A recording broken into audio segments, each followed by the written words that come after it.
cook guys, sitaw or batong. So yan po yung lulutuin natin. Adobo.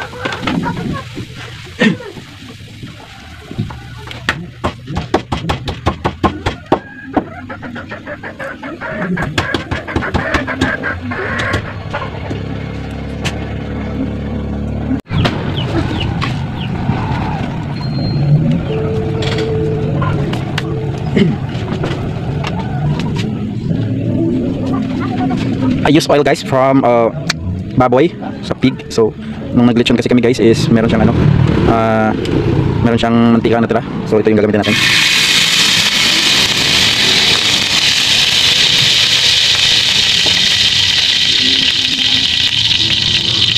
After that we put garlic.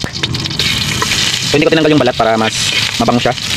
Hindi ko tinanggal yung balat ng garlic para mas lalo siyang mabango. Ayan. Wait lang natin until na mag brown siya. So ayan, nag-brown na siya guys. Ayan. So pwede natin ilagay yung ating gulay.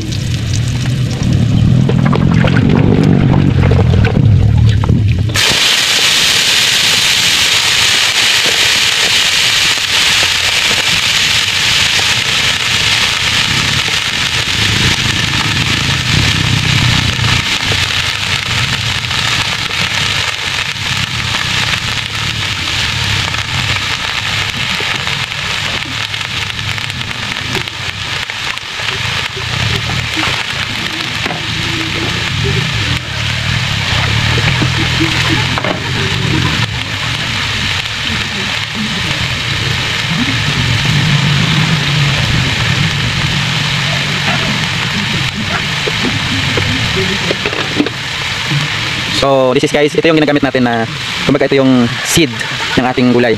Pag tinanim natin ito sa lupa, tutubo ito at saka magiging ganito na siya. Just keep watching guys kasi until na maluto itong ating ginagawa. Pumipi sama! Pumipi! So antayin lang natin siya na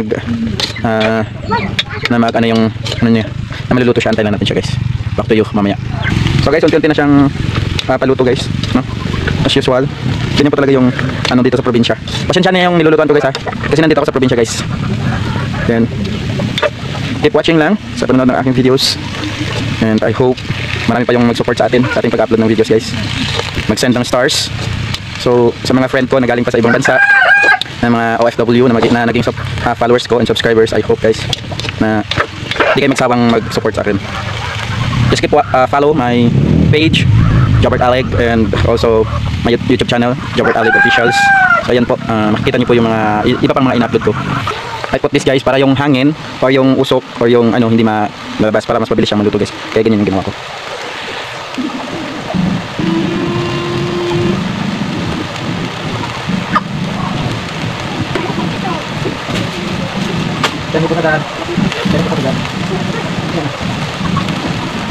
We'll check it guys. So yan. So ito pala guys is adobong batong. Adobong batong yung ating niluluto. Hindi ko pa siya nilagyan ng toyo kasi gusto ko muna ipalambutin muna yung ano. Palambutin yung ating yung batong natin guys. So yan, lagyan natin siya ng toyo. So guys, ang nabili kong toyo is ganito. Kasi nandito tayo sa probinsya kaya merong mga nagtitinda ng mga ganitong klaseng toyo. So lagyan natin guys. Dahil adobo to guys, ubusin natin itong dalawa.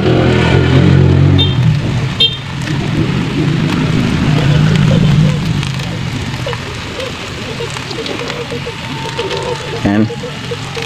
Ang ganda tumira dito sa probinsya guys kasi yung gulay is dito mo lang makukuha. Hindi mo na kailangan bumili. Hindi mo na kailangan pumunta ng palengke para lang makabili ng ganito guys. Dito is pinipitas lang to dito sa bakuran kasi yung lagyan natin siya ng palaya. Ang palaya na bilog, Maricel. Yan guys, hinaluan natin dito. So, just keep watching lang guys. Don't forget to subscribe my YouTube channel. And mamaya guys, papakita ko sa inyo. Lagyan natin siya ng Ajinomoto guys. Small amount of Ajinomoto to prevent, para naman mas sasarap pa yung niluluto natin. And we need to put some small amount of salt.